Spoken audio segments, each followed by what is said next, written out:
The Poetry of Ford Madox Ford, an introduction. Ford Madox Ford was born Ford Hermann Hueffer on 17th of December 1873 in Wimbledon, London. Today he is best known for one book, The Good Soldier, which is regularly held to be one of the 100 greatest novels of all time. Rather unfairly, the breadth of his career has been overshadowed. He wrote novels, as well as essays, poetry, memoirs, and literary criticism. Today he is well regarded, but known only for a few works rather than the grand arc of his career. Ford collaborated with Joseph Conrad on 3 novels, but would later complain that, as with all his collaborators, and those he so readily championed, his contribution was overshadowed by theirs. He founded the English Review and the Transatlantic Review, which were instrumental in publishing and promoting the works of so many authors and movements. During World War I, he initially worked on propaganda books before enlisting. Ford was invalided back to Britain in 1917, but remained in the army giving lectures until the war's end. After a spell recuperating in the Sussex countryside, he lived mostly in France during the 1920s. He published the series of 4 novels known as Parade's End between 1924 and 1928. His last years were spent teaching in Olivet College in Olivet, Michigan. His poetry is an excellent example of his talents. His evocation of the horrors of war are outstanding examples of the time and have become greatly admired. Ford Madox Ford died on the 26th of June 1939 at Deauville, France, at the age of 65. Antwerp by Ford Madox Ford.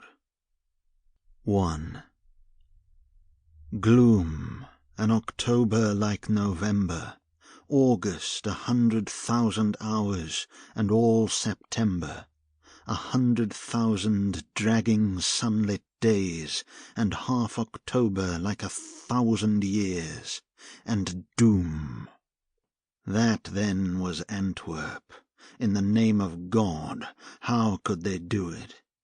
Those souls that usually dived into the dirty caverns of mines, who usually hived in whitened hovels, under ragged poplars, who dragged muddy shovels over the grassy mud, lumbering to work over the greasy sods, those men there were the bravest men that a usually listless priest of God ever shrived. And it is not for us to make them an anthem. If we found words, there would come no wind that would fan them.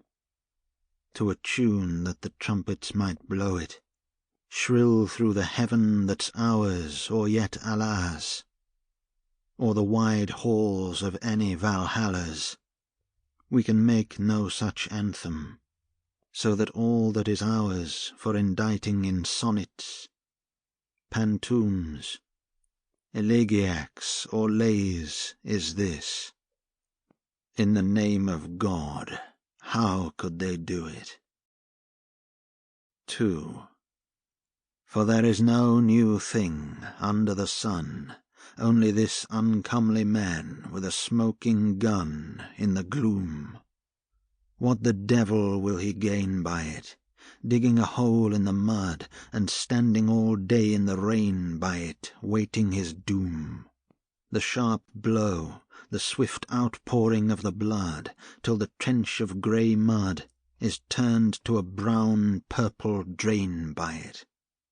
Well, there have been many scars, won in many wars, Punic, Lacedaemonian, wars of Napoleon, wars for faith, wars for honour, for love, for possession.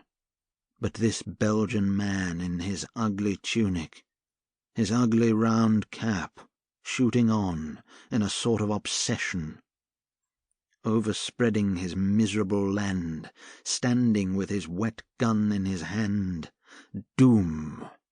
He finds that in a sudden scrimmage, and lies an unsightly lump on the sodden grass. Sample complete. Ready to continue?